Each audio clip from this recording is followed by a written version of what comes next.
Hi, I'm participating with J2 Global and all of my colleagues in June, late June, to do the Hallenbach race.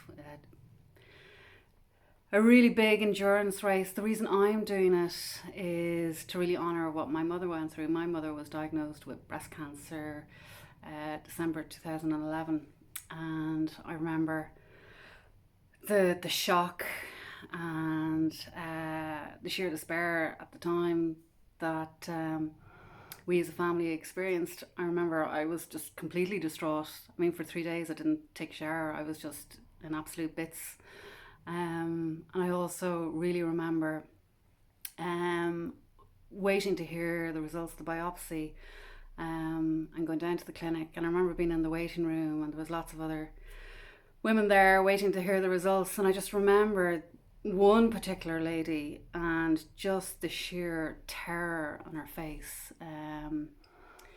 just waiting to hear, whether she had cancer or not. But I remember at the time, for us as a family, it was the longest week to hear whether mum had it or not. She did. Thankfully, she recovered. I am one of the very lucky ones. She's hale and hearty with us here today. So my message is to a lot of maybe women out there who've been kind of given a breast cancer diagnosis, that actually it's one of the most treatable forms of cancer. Um, I know my mum's very close friend recently has been diagnosed, and we all know that Keelan Shanley, very well known Irish journalist, passed away on Saturday afternoon, which is very, very sad.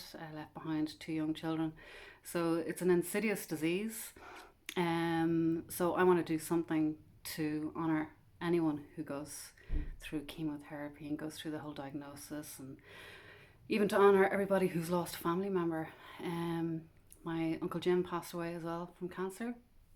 I've had several neighbours pass away from cancer as well. So um, anything I can do to, and it's something I should have done a long time ago, never got around to it. So I'm absolutely delighted to be honouring my mum and what she went through at the time. So yeah, so that's my reason for doing it. Thanks, guys. Bye.